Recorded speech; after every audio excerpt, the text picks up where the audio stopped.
नमस्कार, सत श्री अकाल। मैं आपका अपना राजेश्वर चौहान फिर से एक बार स्वागत करता हूं अपने इस चैनल में जिसका नाम है मैथ्स बाय राजेश्वर चौहान। पिछली कुछ वीडियो में हमने सेट्स की बातें की थी, तो आज हम सेट्स का लास्ट टॉपिक हमारा आता है जो है हमारा practical problems of on union and intersection of the two और मोर सेट्स।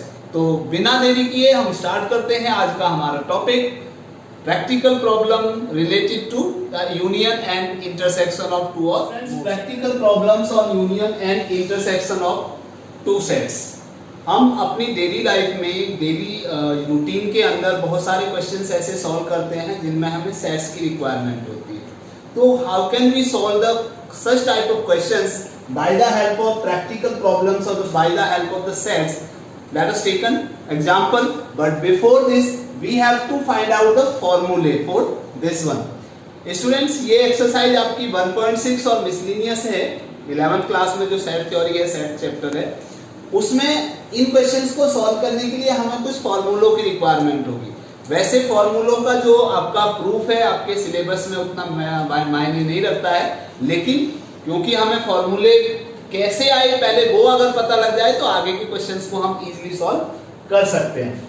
तो देखिए, सबसे पहले हम लेते हैं कि let us suppose you are given two sets A and B. हमें दो सेट आपको दे रखे हैं यहाँ पे कि इफ, मान लीजिए फर्स्ट पार्ट अगर मैं लेता हूं, if A intersection B equal to 5, यानी सपोज करो अगर ए और बी में कुछ भी आपस में कॉमन नहीं है तो number of elements in A union B is equal to clearly N A plus N B. Is it clear? यानी अगर इंटरसेक्शन हमारा 5 है तो हमारा यहां से N A intersection B equal to कितना हो जाएगा? 0 हो जाएगा, क्योंकि इसमें कुछ भी कॉमन नहीं आएगा। अब सेकंड पार्ट अगर हम लेते हैं, let us suppose if A intersection B is not equal to 5। अगर मान लो हमारा ए इंटरसेक्शन बी 5 नहीं है, दोनों में आपस में कुछ कॉमन आ रहा है, तो देखिए जरा ध्यान से कि ये जो हमारा फिगर है ये 3 पार्ट्स में डिवाइड हो रहा है। This parts, red part is shown by a minus B. ये किससे डिवाइड रिप्रेजेंट हो रहा है? a माइनस बी से। And this green part shows by a intersection b and this black part is shown by b minus a। तो it means number of elements in a union b is equal to number of element in a minus b plus number of element in a intersection b and plus number of element in b minus a। Is it clear? So now you have to find out the value of number of elements in a minus b। अगर मैं इसमें a minus b के parts में देखता हूं तो a minus b का मतलब क्या है कि a में से a इंटरसेक्शन b के एलिमेंट्स को माइनस कर दीजिए तो ये बच जाएंगे। तो इसका मतलब this is number of elements in a minus number of element in a intersection b plus इसको एज इट इज लिख देते हैं, number of element in a intersection b plus number of elements in b minus a। b minus a का मतलब b में से अगर मैं इंटरसेक्शन वाले पार्ट घटा दूं तो ये वाले पार्ट बच जाएंगे, तो यानी nb minus n A intersection B. Is it clear? तो number of elements in A intersection B minus and this is plus, so this will become number of element in A plus element of B minus n A intersection B.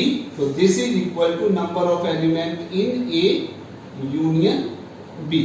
It means if you are given the element in either a b or a intersection b or a union b, अगर हमें इन 4 में से कोई सी 3 value पता हो तो हम चौथी वैल्यू को फाइंड आउट कर सकते हैं। अब जैसे सपोज करो एक डेली रूटीन के क्वेश्चंस में हम लेते हैं, मान लीजिए हमने कुछ लोगों का सर्वे किया, सपोज करो कि हमने कुछ लोगों का सर्वे किया, मान लीजिए 50 लोगों का सर्वे किया, जिनमें से हमने सर्वे किस बेस पर करना था कि कुछ लोग न्यूज़पेपर ए को रीड करते हैं, कुछ लोग न्यूज़पेपर बी को रीड करते हैं। क्लियर? अब ए को रीड करते हैं और बी को रीड करते हैं। मान लीजिए ए को सपोज करो 30 लोग रीड करते हैं, बी को मान लीजिए सपोज करो 25 लोग रीड करते हैं। क्लियर? और दोनों को मान लीजिए, सपोज करो जो दोनों को रीड करते हैं मान लीजिए वो 10 लोग रीड करते हैं। क्लियर? तो ऐसे कितने लोग हैं जो मान लीजिए 50 की जगह हम सपोज 70 लोगों का सर्वे कर लेते हैं, तो ऐसे कितने लोग हैं जो कोई से को भी रीड नहीं करते, या ऐसे कितने लोग हैं जो कम से कम एक न्यूज़पेपर को रीड करते हैं। तो उसको मैं थोड़ा सा पहले वेन डायग्राम के थ्रू यहाँ पे बताऊं जरा। मान लीजिए ये लोग हैं जो सर्वे कर रहे हैं, total this is A and this is B. कितने लोग हैं जो दोनों को रीड करते हैं? 10 लोग हैं, तो वो 10 कॉमन पार्ट में इसमें आएंगे। क्लियर? अब ए को कितने लोग रीड कर रहे हैं? 30 में से 10 ऑलरेडी आ चुके हैं, तो कितने बचे? 20 लोग। तो 20 लोग किसको रीड कर रहे हैं अभी? ए को। तो ए को 20 और 10 30 हो गए टोटल। अब बी को कितने रीड कर रहे हैं टोटल? 25 लोग। 25 में से 10 ऑलरेडी कॉमन वाले पार्ट में आ गए, तो कितने बचे? 15 लोग हैं। अब 15 और 10 25 और 20 कितने हो गए? 45 लोग टोटल हो गए। क्लियर? अब ये जो टोटल 45 लोग हैं, 45 लोग, और हमने सर्वे कितने किया था? 70 लोगों का, या सपोज हम कह लें कि मान लो 50 लोगों का ही सर्वे किया अगर, तो 50 लोगों के सर्वे में हमारे कितने लोग और बच गए? कितने पीपल बच गए? 20 और 10 30 और 15 45, टोटल 5 लोग और बच गए। तो इट मींस अब कितने लोग ऐसे हैं जो केवल एक न्यूज़पेपर को रीड करते हैं? वो 20 और 15 35 लोग हैं। ऐसे कितने हैं जो 2 को रीड करते हैं? वो 10 लोग हैं। ऐसे कितने लोग हैं जो केवल ए को रीड करते हैं? वो 20 लोग हैं। ऐसे लोग कितने हैं जो केवल बी को रीड करते हैं? वो 15 हैं। और ऐसे कितने लोग हैं जो किसी एक को भी रीड नहीं करते, ना ए को ना बी को, तो वो कितने हैं? 5 लोग हैं। तो स्टूडेंट ये होती है हमारी डेली रूटीन। ऐसे ये तो एक छोटा सा एग्जांपल दिया है, बहुत सारे ऐसे एग्जांपल्स मिलेंगे जो हम डेली रूटीन में यूज करते हैं by the help of set theory. Is it clear? So let us take another example. The question is, in a group of 400 people, 250 can speak Hindi, 200 can speak English. How many people can speak both Hindi and English? Also, find the number of people who can speak only Hindi and who can speak only English. यानी हमें ये find out करना है कि हिंदी और English दोनों को भी कितने लोग रीड करते हैं, और एक क्वेश्चन प्रूव करना निकालना है ओनली हिंदी को कितने रीड करते हैं, और तीसरा क्वेश्चन है ओनली इंग्लिश को कितने रीड करते हैं। क्लियर? ओके। तो here and let us suppose first of all you have to use that let A B the set of people who can speak Hindi and B be the set of people who can speak English. So by the question NA means यहाँ पे क्या दिया हुआ है? This is the group of people. ये total लोगों का people वो दिया हुआ है ग्रुप, तो it means this is the NA union B is equal to 400. A be the set of people who can speak Hindi 250 can speak Hindi, तो NA equal to 250 and B 200 can speak English, तो NB equal to 200. You can already let that H be the set who speak Hindi and E be the set who can speak English. आप H और E भी ले सकते हो A और B के place पर, तो NB equal to 200. Now first of all you have to find out the value of NA intersection B who can speak Hindi and English both. So by the formula NA union B equal to NA plus NB minus NA intersection B. So this is 400 NA 250 plus NB 200 minus NA intersection B. You can find the value of this one. So by this one NA intersection B is equal to 250 plus 200, that is 450 minus 400, तो this is equal to 50. तो it means number of people who can speak Hindi and English both, that is equal to 50. So this is the first answer. Clear? Now also find the number of people who can speak only Hindi and who can speak only English. It means अगर suppose करो अब हमें ये बात करनी हो कि हमें हिंदी, मान लो ये A हिंदी के लिए है, ये B इंग्लिश के लिए है, तो अब यहाँ से हमें ये वैल्यू फाइंड आउट करनी है who can speak Hindi only. Clear? तो अभी आपको जो फॉर्मूला प्रूव किया था तब बताया था कि अगर हमें निकालना है ओनली हिंदी, तो ओनली हिंदी का मतलब NA, ये टोटल हिंदी के लिए है, माइनस NA इंटरसेक्शन B. तो NA हिंदी कितना बोलते हैं total, that is 250 minus intersection that is 50. तो it means 200 people can speak Hindi only. Now the third part, only English. Only English means who can speak only English. It means this is equal to NB minus NA intersection B. So NB is what? That is 200. Minus intersection that is 50, it means 150. So it means 150 people can speak English only. Is it clear? जैसे हमने दो sets के लिए formula लिया था, अभी same हम तीन सेट के लिए फॉर्मूला बनाएंगे. जैसे आपका A और B के लिए था, अब की बार हमारा NA union B union C है. अभी आपने फॉर्मूला पढ़ा था NA union B equal to NA plus NB minus NA intersection B. Clear? तो अगर हम ABC 3 लेते हैं तो मान लीजिए इसको मैं फिलहाल एक सेट मान लेता हूं, तो हम इसको मानकर चलते हैं अभी NA यूनियन B. क्लियर? तो कितना हो जाएगा NA plus NB minus NA intersection B. Is it clear? Okay, तो दिस इज NA प्लस, अब NB यूनियन C को भी हम इसी फॉर्मूले से खोल देंगे फिर से.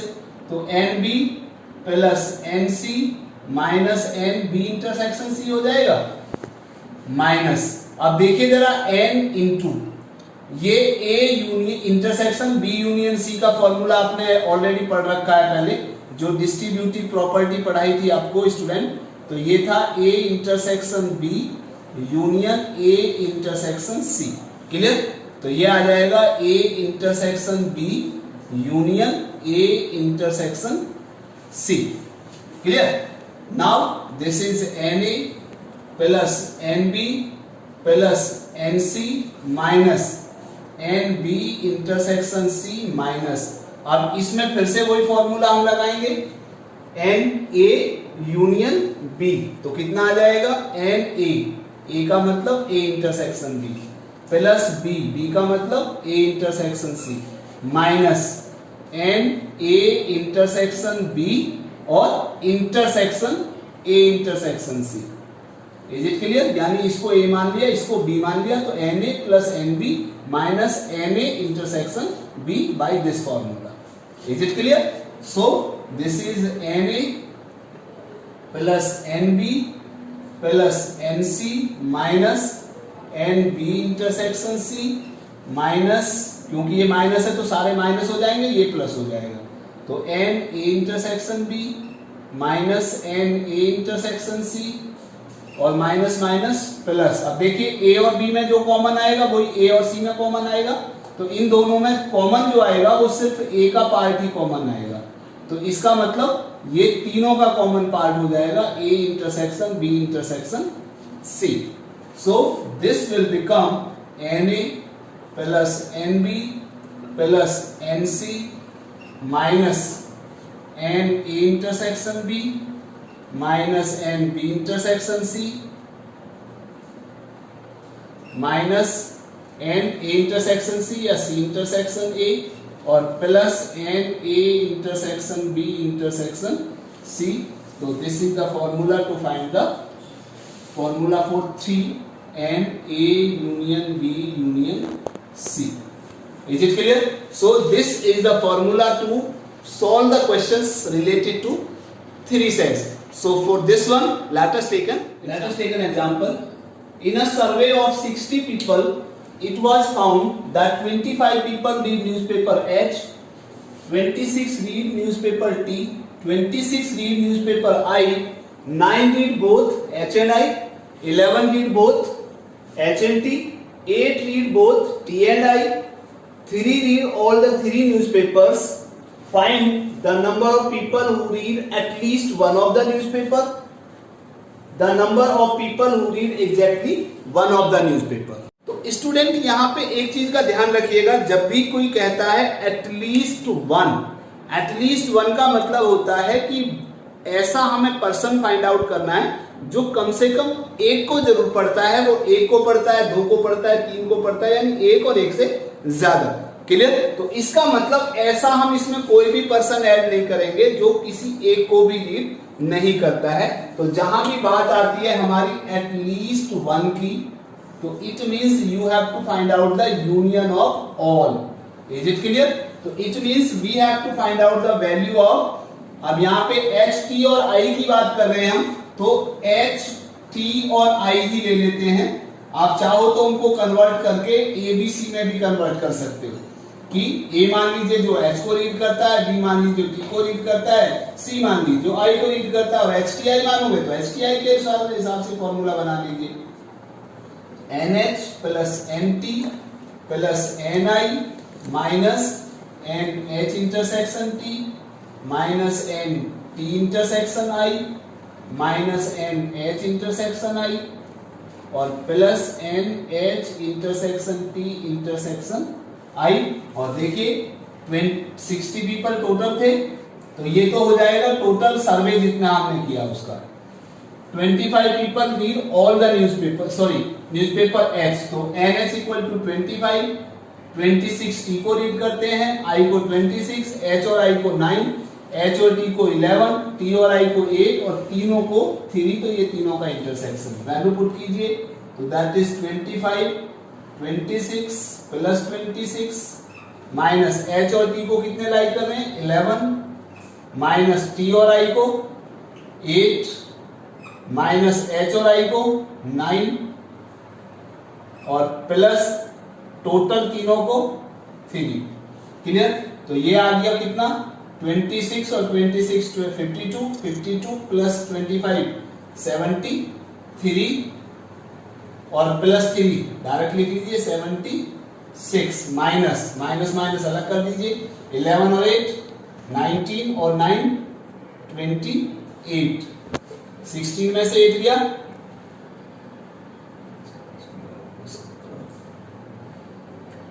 26 और 26 हो गया 52, 52 प्लस 25 कितना हुआ 77, 77 प्लस 3 कितना हो गया 80 माइनस 11 और 9 28, तो दैट इज इक्वल टू 10 में से 8 गया 2 और 7 में से 2 गया 5।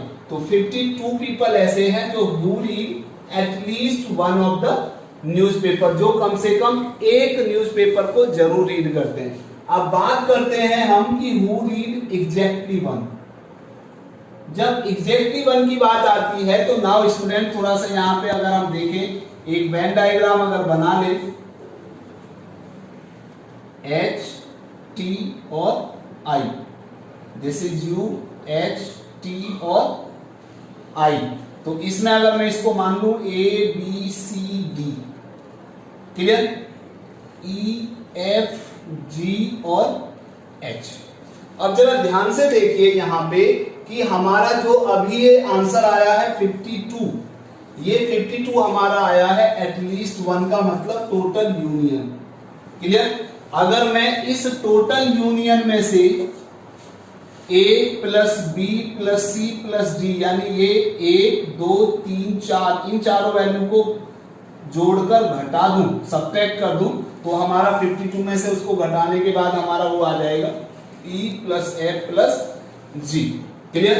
तो अब जरा देखिए कि H और T में कितना कॉमन था हमारा 11, तो A plus B equal to कितना था 11। उसके बाद हमारा T और I में कितना कॉमन था A प्लस C, T और I में कितना था 8। और H और I में कितना कॉमन था, A plus D equal to कितना 9, और A कितना है आपका तीनों में कॉमन, वो 3 दिया हुआ है। क्लियर? अगर मैं इसको ऐड कर दूं तीनों को तो कितना आएगा 3A plus B plus C plus D equal to कितना हुआ 28। क्लियर? तो 3 इंटू A, तो हमें सिर्फ किसकी वैल्यू चाहिए, A B C D की वैल्यू चाहिए। क्लियर? तो इसका मतलब यहां से हम 2A अलग कर लेते हैं और plus A plus B plus C plus D equal to 28 कर लेते हैं। या आप इनको अलग अलग सॉल्व करके BCD की वैल्यू भी निकाल सकते हो। A की वैल्यू यहां रखोगे तो B की वैल्यू आ जाएगी, कितना आएगा 8। A की वैल्यू यहां रखोगे तो C की वैल्यू आएगी कितनी 5, और A की वैल्यू यहां रखोगे तो B की वैल्यू आ जाएगी कितनी 6। क्लियर? और उसके बाद हमें सिर्फ किसकी वैल्यू चाहिए, हमें वैल्यू चाहिए A plus B plus C plus D। तो A कितना है 3, B कितना है 8, C कितना है 5, D कितना है 6। तो 8 और 3 11 और 5 16 और 6 दैट इज 22। अब इस 22 को हम अगर टोटल में से घटा दें, माइनस कर दें, तो इसका मतलब हमारा सेकंड आंसर आएगा। So number of people who read exactly one of the newspaper, तो इक्वल टू आ जाएगा कितना टोटल, यानी N A union B union C में से कितना घटा दें हम 22 घटा दें, तो कितना आएगा हमारा 52 minus 22 that is equal to 30।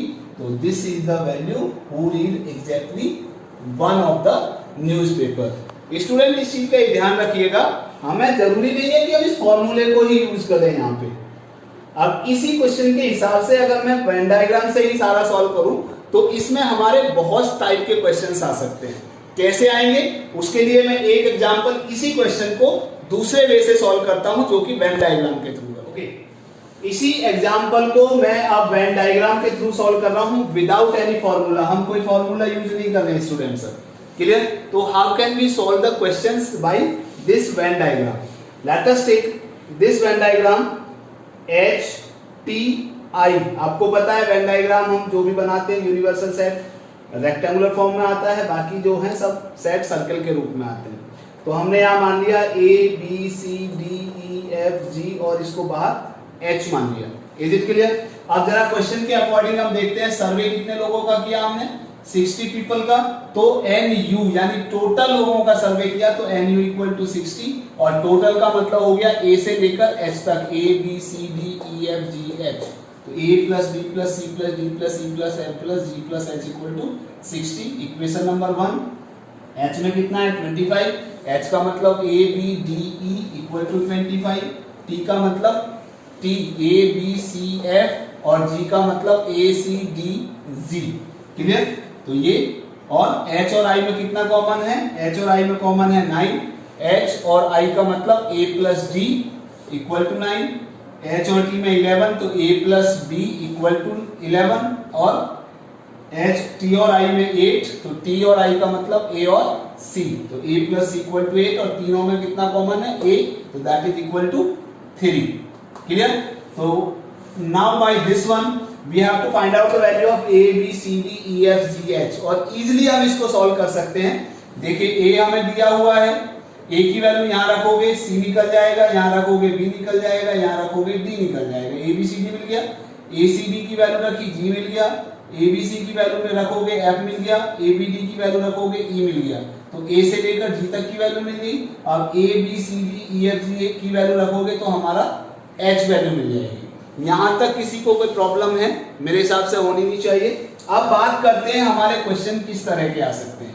पहला क्वेश्चन आ सकता है जो कि इसी में पूछा गया हमारा एटलीस्ट 1 और एटलीस्ट 1 का मतलब है H को छोड़ दीजिए तो A plus B plus C plus D plus E plus F plus G। Clear? दूसरा क्वेश्चन में पूछा यहाँ पे हु रीड एग्जैक्टली 1। तो एग्जैक्टली 1 का मतलब है एग्जैक्टली 1, और एग्जैक्टली 1 का मतलब है EFG, E plus A plus G। तीसरा क्वेश्चन पूछा जा सकता है यहाँ पे एग्जैक्टली 2, और एग्जैक्टली 2 का मतलब है BCD। क्लियर।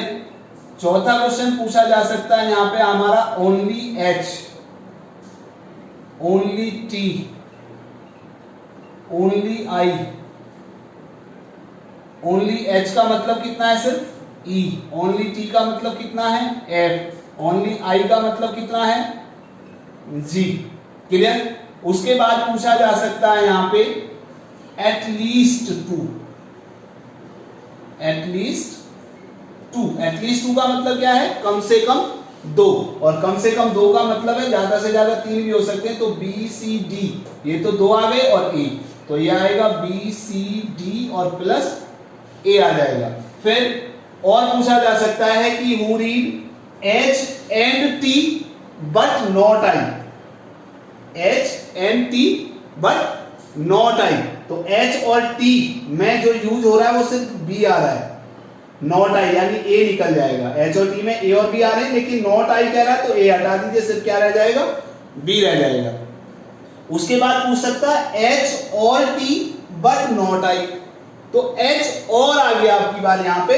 तो H और T यानी H और T के तीनों दो कंप्लीट कर लीजिए सभी, तो A B C D E F सब कंप्लीट हो जाएंगे H और T के, और नॉट आई कह रहा है तो आई वाले हटा दीजिए, तो A C D को हटा दो, क्या बच जाएगा सिर्फ E B F रह जाएगा। तो ऐसे ही बहुत सारे H and T not I, T and I but not H, H and I but not T, बहुत सारे क्वेश्चन पूछे जा सकते हैं। एक क्वेश्चन इसमें और भी पूछा जा सकता है, बहुत बढ़िया क्वेश्चन है, कौन सा, neither H nor T nor I, यानी ऐसे कितने लोग हैं जो किसी को भी रीड नहीं करते, और वो क्या है हमारा, दैट इज H, और वो आप यहां से सभी को सॉल्व कर सकते हैं स्टूडेंट, ये कोई बहुत बड़ा इश्यू नहीं है। तो this is the practical problem of union and intersection of two और स्टूडेंट। उम्मीद करता हूं कि आपको ये टॉपिक समझ में आया होगा, बहुत इजी टॉपिक है और हमारी डेली लाइफ पर डिपेंड करता है। बहुत सारे क्वेश्चंस इस पर ले सकते हो आप, स्टूडेंट्स हैं आपका, उसमें क्लास में भी कंपैरिजन हो सकता है कि किसी क्लास में इतने बच्चे मैथ्स पढ़ते हैं, इतने बच्चे बायो पढ़ते हैं, इतने बच्चे दोनों को पढ़ते हैं, तो क्लास में टोटल कितने स्टूडेंट्स हैं। बहुत सारे क्वेश्चंस इसमें पूछे जा सकते हैं। घर में किसी भी फैमिली में पूछा जा सकता है कि इतने लोग हैं, इतने लोग चाय पसंद करते हैं, इतने लोग कॉफ़ी पसंद करते हैं, इतने लोग टोटल दोनों को पसंद करते हैं, तो ऐसे कितने फैमिली मेंबर्स हैं। तो वो सारी चीज़ें इसी प्रैक्टिकल प्रॉब्लम्स पे डिपेंड करती हैं। तो उम्मीद करता हूँ कि ये वीडियो आपको पसंद आई होगी और ये टॉपिक आपको पसंद आया होगा और समझ में आया होगा, और इससे रिलेटेड जितने भी क्वेश्चन है आप इनको सॉल्व कर सकते हैं। स्टूडेंट्स, मुझसे बहुत लोग कहते हैं कि मैथ्स बहुत डिफिकल्ट सब्जेक्ट है। नहीं, मैथ्स डिफिकल्ट सब्जेक्ट नहीं है, बहुत इजी सब्जेक्ट है। और मेरी जो नेक्स्ट वीडियो आएगी मैं उसी पर एक पोयम लेकर आ रहा हूँ, एक शायरी लेकर आ रहा हूँ मैथ्स से रिलेटेड, और मैंने उसकी जो लिंक है उसके लिए आपको इससे पहले भी फेसबुक पे या इंस्टाग्राम वगैरह पे मैंने उसको पोस्ट भी किया है, और उसका छोटा सा रूप है, छोटा सा वैल्यू मैं आपको दिखाता हूँ कि कोई मुश्किल बताता है, कोई आसान समझता है, मगर मैथ्स सब्जेक्ट है ऐसा, इससे हर कोई डरता है। पर इसमें राज ऐसा क्या, तुम्हें लो मैं बताता हूँ, जो रटता है वो रोता है, समझता है वो हंसता है। इसी शायरी को लेकर पूरी फुल वीडियो नेक्स्ट वीडियो में डालूंगा, तो हमारी नेक्स्ट वीडियो देखना ना भूलें। तब तक के लिए जय हिंद। दोस्तों, अगर आपको हमारी ये वीडियो अच्छी लगी हो तो इस वीडियो को लाइक करें, अपने सभी दोस्तों के साथ शेयर करें, और कमेंट बॉक्स में कमेंट लिखकर बताएं कि कैसी लगी। और अगर अभी तक आपने हमारे चैनल को सब्सक्राइब नहीं किया है तो हमारे चैनल को सब्सक्राइब करें और बेल आइकन को जरूर दबाएं, ताकि आपको नई वीडियोज़ की नोटिफिकेशन मिल सके। धन्यवाद।